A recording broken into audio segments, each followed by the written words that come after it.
شادی سے پہلے لڑکی اپنے باپ سے کہتی ہے پاپا میں کسی کی غلامی نہیں کر سکتی۔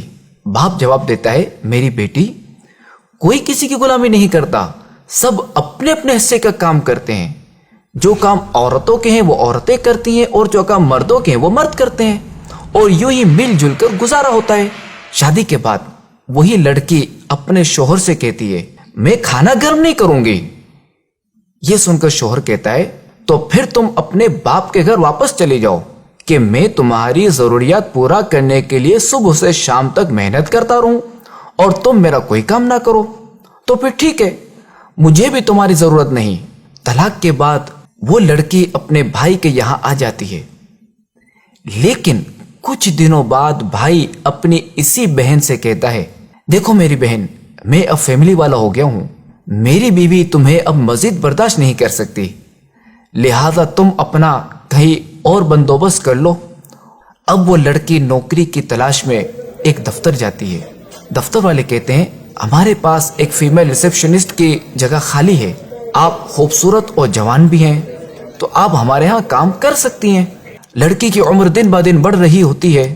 دفتر والے اس سے کہتے ہیں بی بی ہم معذرت خواہیں، آپ کے کام میں اب پہلے جیسی تیزی اور پھرتی نہیں رہی، لہذا اب آپ کہیں اور نوکری ڈھونڈ لیں، ہمیں اب آپ کی ضرورت نہیں رہی۔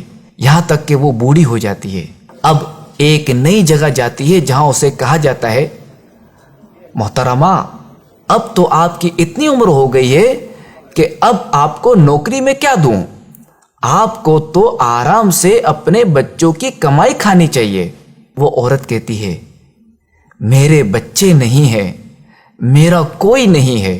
یہ سن کر نئے دفتر والا کہتا ہے اوہ چلیں آپ کے لیے کچھ کرتا ہوں، میرا 20 لوگوں کا اسٹاف ہے، کیا آپ ان سب کے لیے کھانا پکا سکتی ہیں جس کے میں آپ کو 6000 روپے ماہانہ دوں گا۔ یہ سن کر وہ عورت کہتی ہے صرف 6000؟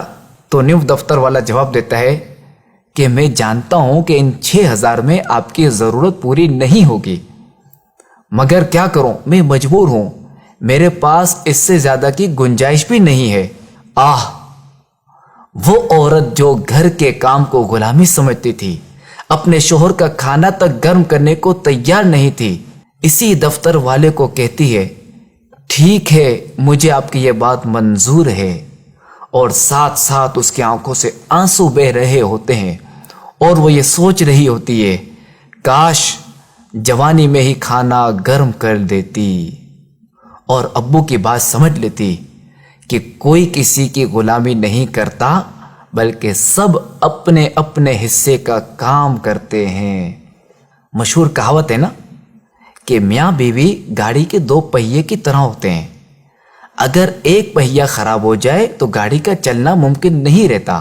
تو شادی ایک مضبوط بندھن ہے، مگر اس قدر مضبوط بندھن انتہائی نازک ڈور سے بندھا ہوا ہے، اور یہ ڈور کسی ایک کی کوتاہی، جلد بازی اور بے وقوفی سے ٹوٹ بھی سکتی ہے۔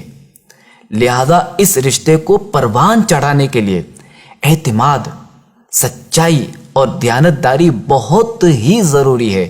لہذا ایک دوسرے کا خیال، صبر و تحمل اور قوت برداشت سے ہی اس رشتے کو نبھایا جا سکتا ہے۔